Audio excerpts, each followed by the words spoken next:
Guaíba Agro. Apresentação, Sandro Fávero. Olá, caro guaibeiro, estamos abrindo mais um Guaíba Agro. Hoje é segunda-feira, 13 de julho de 2026. Nosso programa tem um oferecimento do Senar RS, força para o agro, força para movimentar toda a sociedade, e Banrisul. Tá com crédito Banrisul, soluções com ótimas taxas. Acesse o site e confira. Guaíba Agro tem na mesa de áudio Daniel Zucco e Cleiton Lopes, responsável também pelas gravações e edições. A coordenação de central é de Guilherme Silveira, a gerência de jornalismo de Rafael Sequim, Claudinei Girotti na direção geral e edição e apresentação de Sandro Fávero. O Senar está junto com você, produtor rural, sempre juntando conhecimento e prática para levar mais produtividade e eficiência para o campo, porque assim a agricultura e a pecuária crescem muito mais. Senar RS, vamos juntos pelo seu crescimento. Tá com crédito no Banrisul para organizar a vida financeira, realizar planos pessoais ou dar fôlego ao seu negócio hoje. Tem agro, tô na Guaíba. E a gente abre o programa desta segunda-feira falando das exportações brasileiras de carne de frango, que totalizaram 482.800 toneladas em junho. Segundo a Associação Brasileira de Proteína Animal, o volume supera em 40% registrado no mesmo período de 2025. A receita alcançou 985 milhões e meio de dólares, resultado 55% superior a junho do ano passado. O repórter Geandro Michael amplia a informação. Olá, Sandro e amigos do Guaíba Agro. Impulsionados pelo desempenho de junho, os embarques brasileiros encerraram o primeiro semestre de 2026 com o melhor resultado da história das exportações brasileiras de carne de frango, tanto em volume quanto em receita. Entre janeiro e junho, os embarques alcançaram 2,9 milhões de toneladas, número 13% superior ao registrado no mesmo período de 2025. Em receita, o crescimento acumulado alcançou 17%, com 5,7 bilhões de dólares. Entre os principais destinos das exportações brasileiras, a China manteve a liderança. Na sequência, se destacaram Japão, Emirados Árabes Unidos, Arábia Saudita, União Europeia, África do Sul, México, Coreia do Sul, Filipinas e Singapura. Parte das elevadas variações percentuais registradas em alguns mercados decorre da baixa base de comparação de junho de 2025, período impactado pelas restrições temporárias decorrentes do único caso já superado de influenza aviária em uma granja comercial no Brasil. No desempenho por estados exportadores, o Paraná manteve a liderança nacional, seguido por Santa Catarina e Rio Grande do Sul. Da redação, Geandro Michael para o Guaíba Agro.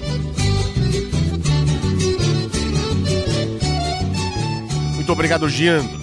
Já as exportações brasileiras de carne suína totalizaram 132.400 toneladas em junho.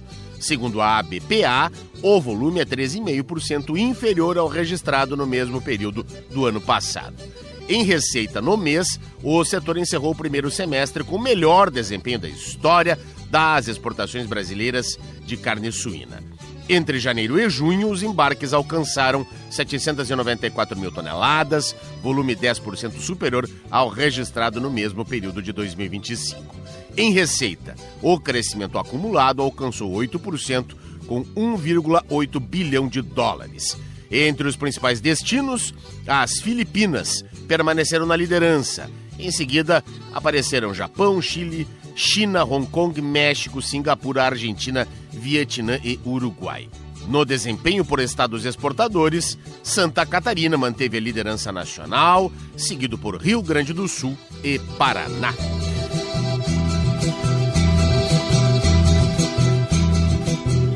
Bem, agora do Guaíba Agro, a gente também fala das exportações gaúchas na bovinocultura de corte. O estado faturou 223 milhões de dólares com as exportações de gado em pé. O crescimento nos primeiros 6 meses foi de 113%. Só em junho foram 47 milhões e 600 mil dólares, alta de 1.568%, resultado considerado um destaque absoluto pela Farsul, a Federação de Agricultura do Estado, que divulgou as informações. A retomada dos embarques para a Turquia foi fundamental para este impulso. O professor Júlio Barcelos, coordenador do NESPRO, o Núcleo de Estudos em Sistemas de Produção de Bovinos de Corte e Cadeia Produtiva da URGS, a Universidade Federal do Rio Grande do Sul, explicou que a demanda se deu pela valorização do dólar frente ao real. Além disso, questões relacionadas às certificações e aos sistemas de abate na Turquia fazem com que aquele mercado prefira importar o gado brasileiro, que tem custo de produção mais barato do que o vizinho Uruguai. Já na pecuária leiteira, a Gadolando abriu as inscrições para a 49ª Expo Inter. A Associação dos Criadores de Gado Holandês do Rio Grande do Sul, a Gadolando, abriu as inscrições de animais da raça holandesa para a 49ª Expo Inter. Os criadores interessados em participar da feira têm até 28 de julho para realizar o cadastro junto à entidade.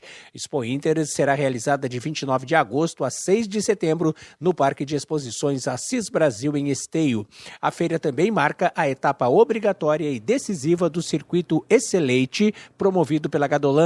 O presidente da entidade, Marcos Tang, afirma que a expectativa é de um encerramento em alto nível para o Circuito Excelente e destaca a presença dos animais na programação da feira. A Expo Inter é a festa magra da agropecuária. A Expo Inter, a razão de ser, são os animais. Portanto, a raça holandesa sempre fez bonito e faz bonito através dos seus criadores, expositores. Não há de ser diferente essa vez. Durante visitas a propriedades do interior do estado, Tang relata ter acompanhado animais que estão sendo preparados para exposição. No julgamento de pista, os exemplares são comparados de acordo com as características morfológicas e o padrão racial da holandesa. Já os torneios leiteiros medem o desempenho produtivo dos animais. O dirigente também cita as dificuldades enfrentadas pela cadeia leiteira nos últimos anos e a dedicação dos produtores que permaneceram na atividade. O produtor, segundo ele, que ficou na atividade, sabe o que faz e produz com excelência.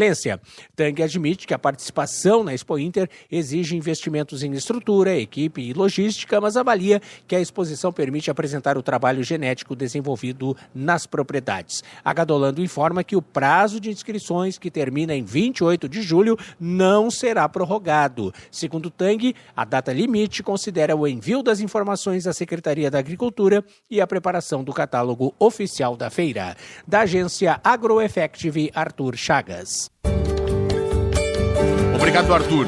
E o mercado de leite no Rio Grande do Sul demonstra estabilidade em 2026, com o valor de referência projetado em R$ 2,42, mantendo o patamar de maio, superando significativamente a média do início do ano, que girava em torno de R$ 2,05. Representantes do setor avaliam o período atual como positivo para produtores, indústrias e consumidores, impulsionado pelo controle nos preços de insumos essenciais da ração, como o milho e o farelo de soja. Contudo, o segmento enfrenta o desafio das altas importações de leite em pó da Argentina e do Uruguai, que saltaram de um histórico de 2% para quase 10% do consumo nacional, gerando forte apelo por medidas de sobretaxa governamental para conter práticas de dumping. Paralelamente, a Farsul registrou uma deflação de 0,72% nos custos de produção em maio, motivada pela redução nos preços de combustíveis, fertilizantes e soja, apesar da alta na energia elétrica. No entanto, a entidade alerta para um descompasso financeiro preocupante na comercialização final do produto. Enquanto o valor pago ao produtor pelo leite cru sofreu uma queda de aproximadamente 9%, o índice de preços ao consumidor, o IPCA, para lácteos, subiu 3,3%, resultando na compressão das margens operacionais e na deterioração das condições de rentabilidade para o produtor primário. E mais de 149 mil pescadores artesanais começam a receber o seguro defeso referente aos anos anteriores a 2026. O Instituto Nacional do Seguro Social, o INSS, começa no dia 7 de julho o pagamento do seguro defeso para mais de 149.500 pescadores artesanais. Os benefícios referentes aos períodos de defeso anteriores a 2026 vão ser depositados em parcela única para quem já teve o direito reconhecido. Os pescadores que aguardavam apenas a liberação dos recursos podem consultar a situação do pagamento pelo aplicativo Carteira de Trabalho Digital ou pelo portal Emprega Brasil. Já quem ainda tem o pedido em análise deve acompanhar o processo pelo Meu INSS ou pela Central 135. Os benefícios aprovados posteriormente vão ser pagos nos próximos lotes. Da Agência Rádio Gov em Brasília, Claudimário Carvalho. Obrigado, Claudimário. A última notícia deste primeiro bloco: o Senado Federal deve votar nesta semana o projeto de lei 699 de 2023, que cria o Programa de Desenvolvimento da Indústria de Fertilizantes, o Profert. Recentemente, a Câmara modificou o texto e venceu algumas resistências do governo, principalmente em relação ao impacto fiscal da medida, já que a proposta previa isenções tributárias para estimular a produção nacional. Foram criadas travas e limites para desonerações.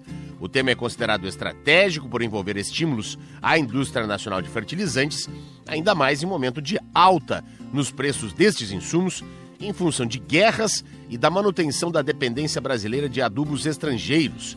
Atualmente, o Brasil importa cerca de 85% dos fertilizantes usados nas lavouras. O novo texto prevê a criação de crédito fiscal de até 20% dos dispêndios com produção nacional, limitado a R$2 bilhões por ano entre 2027 e 2031. No período, o benefício poderá alcançar até R$10 bilhões. O projeto também limita a R$200 milhões por ano e a R$1 bilhão entre 2027 e 2031. A desoneração de cobrança do adicional ao frete para a renovação da malha mercante sobre mercadorias destinadas a projetos aprovados no Profert. E assim vamos encaminhando o encerramento deste primeiro bloco no oferecimento do Senar RS, força para o agro, força para movimentar toda a sociedade. E Banrisul, tá com crédito Banrisul, soluções com ótimas taxas. Acesse o site e confira. Voltaremos em instantes para falar do Dia da Juventude Rural.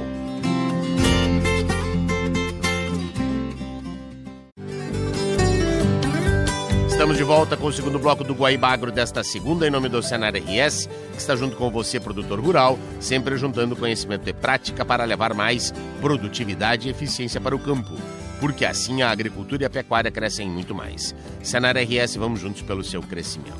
Está com crédito no Banrisul para organizar a vida financeira, realizar planos pessoais ou dar fôlego ao seu negócio hoje. Tem água, Dona Guaíba.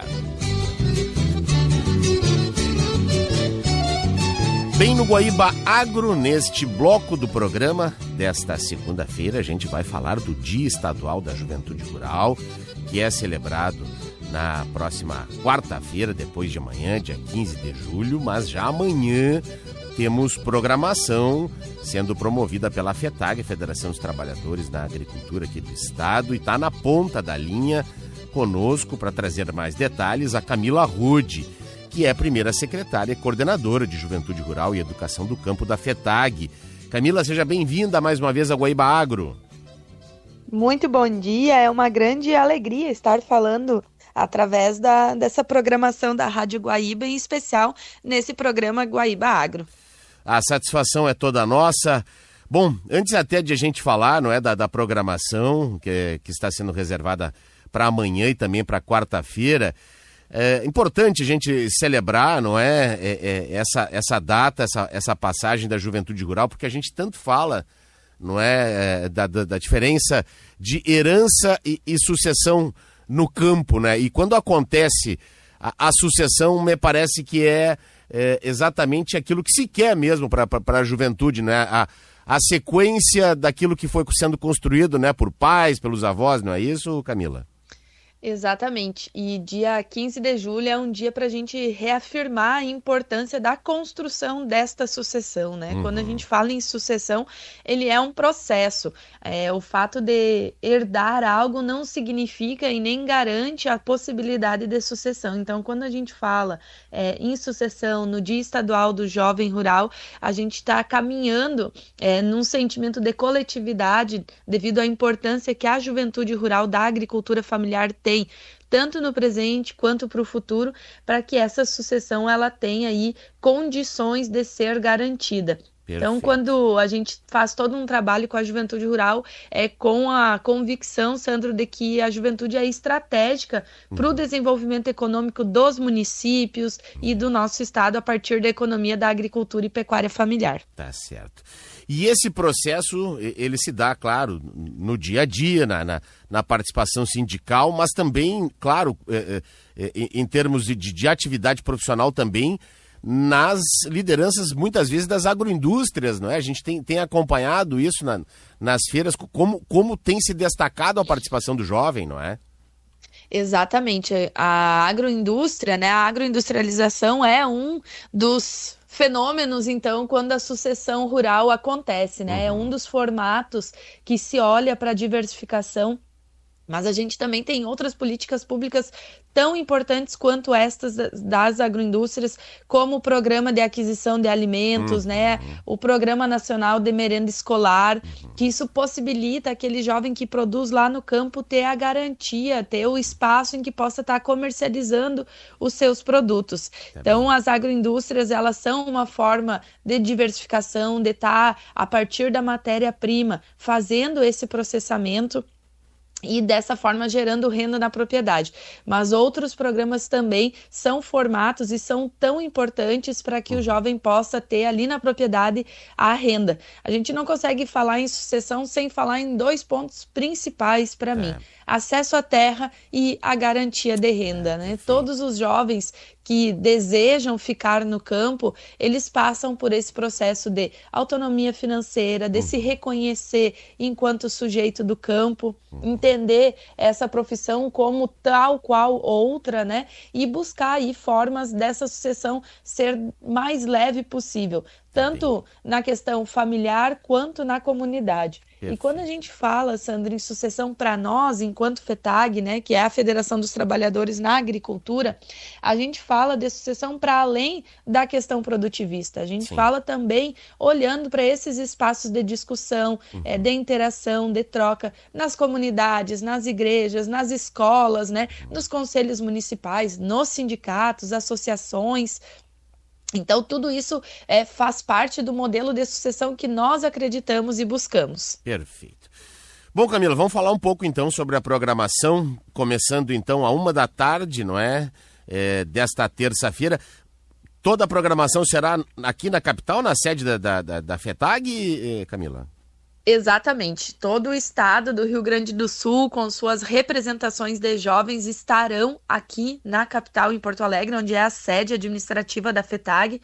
Apesar de estarmos em mais de 400 municípios, com 311 sindicatos, a sede administrativa se dá aqui na capital. Então, os encontros anuais ocorrem aqui.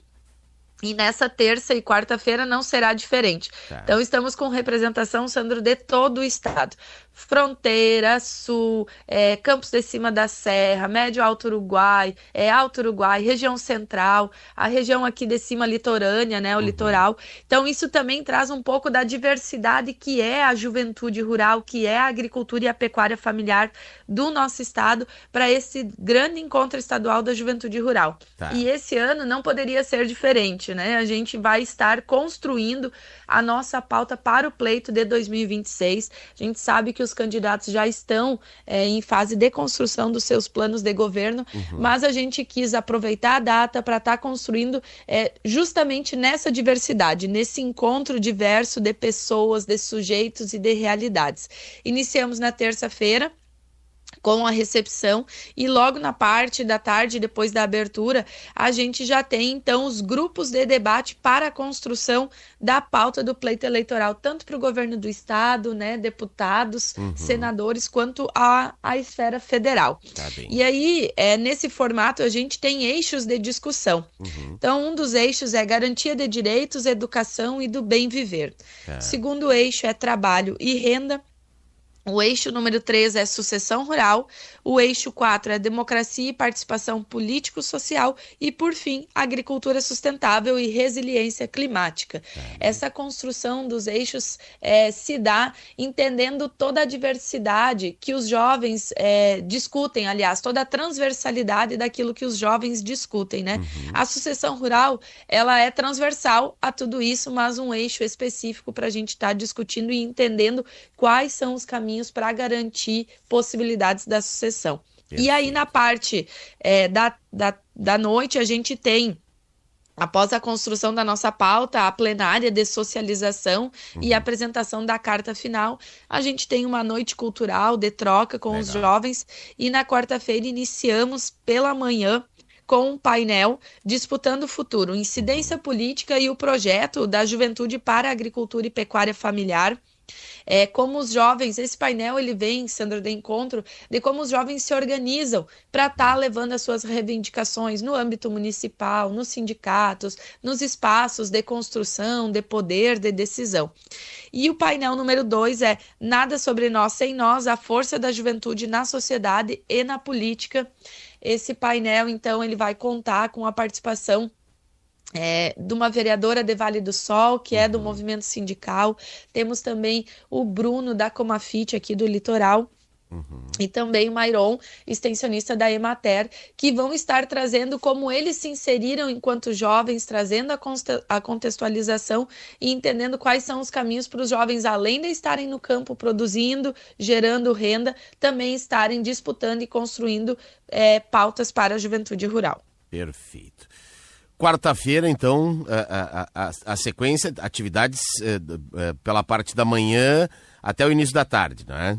Isso, a gente estávamos programados, Sandro, para estar vendo o jogo do Brasil com a Argentina, né? Mas o nosso sonho não foi interrompido, então a gente encerra às 4 horas, horário que iniciaria o jogo.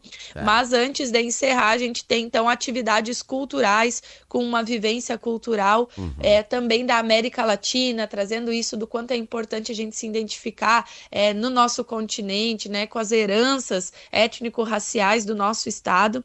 E também trazendo essa amostra de tudo que a FETAG atua enquanto políticas públicas nessa troca com os jovens na quarta-feira à tarde. Perfeito. Portanto, Dia Estadual da Juventude Rural sendo comemorado pela FETAG com programação, olha, muito bem definida aí na terça, amanhã e também na quarta-feira, depois de amanhã, dias 14 e 15 de julho. E a gente, nessa mesma sede, a gente estará presente, né, na semana que vem, pois nós temos no dia 20 de julho um encontro aí, não é?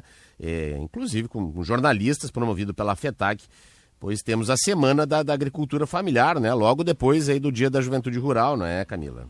Exatamente, esse ano ainda mais especial porque esse ano também é o Ano Internacional da Mulher Agricultora, então trazer toda essa identidade da agricultura e pecuária familiar para as pessoas que fazem ela acontecer, jovens, mulheres, os homens, aposentados e aposentadas, é fundamental. Então no dia 20 inicia a Semana da Agricultura Familiar, trazendo um pouquinho dos rostos que fazem a agricultura e a pecuária familiar existir. Perfeito, a gente, entre os temas então, juventude e sucessão, mulheres na agricultura familiar, produção e conservação ambiental, agroindústria familiar e o impacto da agricultura familiar na economia e no desenvolvimento dos municípios gaúchos, alguns dos temas que serão apresentados no dia 20 de julho, com certeza a Rádio Guaíba também presente.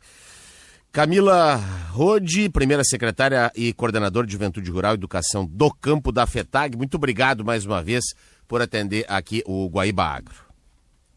Eu que agradeço, é sempre uma alegria estar falando com todos os ouvintes da Rádio Guaíba e reforçando, né, de que tudo aquilo que nos alimenta aqui na capital diariamente, ela vem das mãos dos jovens, dos homens, das mulheres do campo, que no dia a dia enfrentam as dificuldades, mas seguem acreditando na missão de plantar e produzir. Esses últimos dias aí, muito frio, então quando a gente abre uma caixinha de leite, que a gente possa pensar naquele homem, naquela mulher que acordou às 5 da manhã com frio, com geada, para ir lá ordenhar as vacas e garantir, né, o leite na mesa de muitas pessoas, e é assim com muitos alimentos. E para que a gente possa continuar tendo essa diversidade de alimentos, a gente precisa garantir a sucessão rural. É isso aí, acorda bem cedo, ouve o Guaíba Agro a partir das 5 da manhã e já vai ordenhar, né? Não para. Exatamente. Muito obrigado, Camila. Um grande abraço. Um abraço, até mais. E assim vamos encaminhando o encerramento de mais uma edição do Guaíba Agro. Em nome do Senar RS, força para o agro, força para movimentar toda a sociedade. E Banrisul está com crédito do Banrisul, soluções com ótimas taxas. Acesse o site e confira.